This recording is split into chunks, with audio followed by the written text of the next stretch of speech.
Have you ever heard the term creation, fall, redemption, or creation, fall, redemption, restoration? We're going to be talking about that in today's video.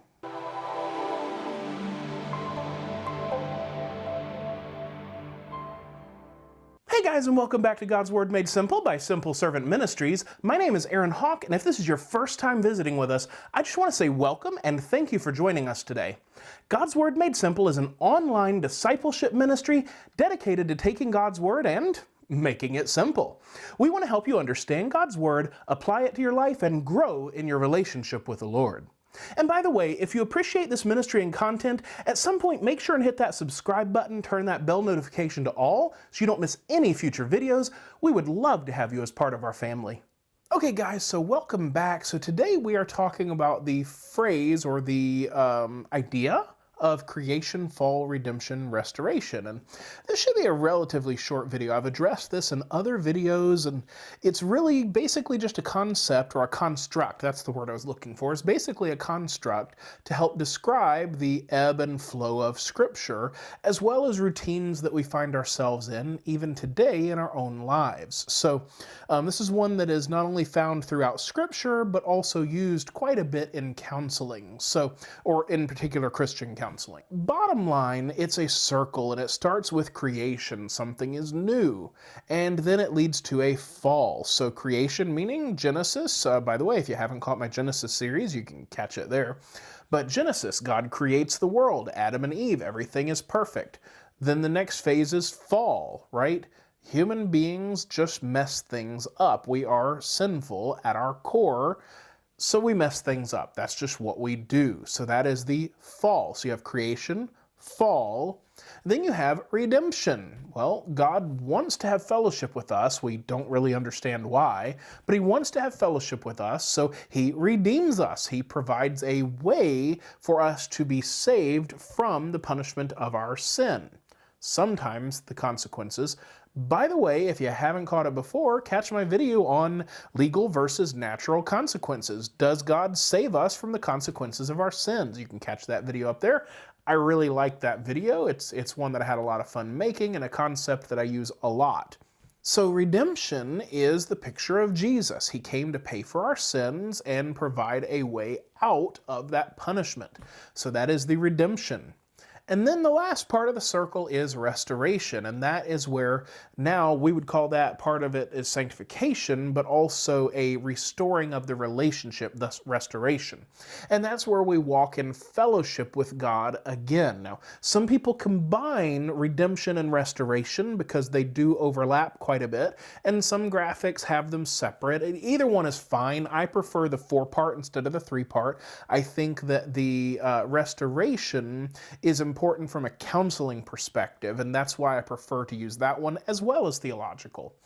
But you see that throughout Scripture. You have the creation itself. God created the world. Then you have the fall. Then you have the sacrificial system that's a foreshadowing of Christ. Then you have Jesus Himself. And then you have this process by which people will be brought back into fellowship with God through part of the work of the Holy Spirit, and then one day when we are glorified in heaven. So that is creation, fall, redemption, restoration. The new earth, new heaven. That is the overarching picture, but you also see this in the lives of individual people and just the overall ebb and flow of Scripture. You see smaller versions of this happening all throughout Scripture. And then you also see this in our own lives. And again, in counseling, this is a tool that we use in Christian counseling. But this is a system that we see working in our lives all the time. Somebody is struggling with something. They had overcome this sin or this pattern in their life. Then they're living in this new creation phase, right? Then they sin. They fall back into it. Then they need to be delivered from it again, not in the salvation sense, but in the sense of having to go through the process of dealing with this, and then restoring what was lost. So, for example, a husband and a wife. We usually pick on the husband, but it takes two to tango, but we'll pick on the husband again. The husband commits adultery. Right? They had a good marriage. He commits adultery. That's the fall, the sin, right? Then redemption, the process of church discipline, which I hope your church practices. But church discipline needs to happen. The church needs to be involved in doing its job there.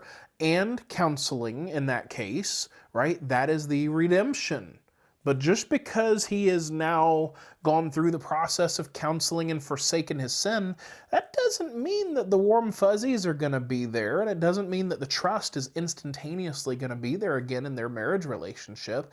That's the process of restoration that leads you back to what I call recreation, is more accurate for the circle, but that is a nutshell. So, that's what we use in Christian counseling a lot, and you also see this, like I said, throughout Scripture.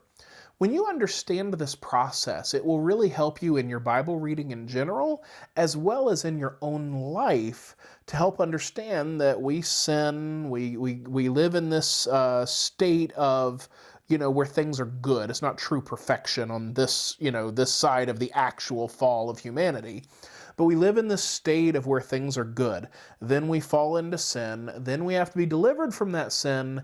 And then the process of restoring those relationships starts again.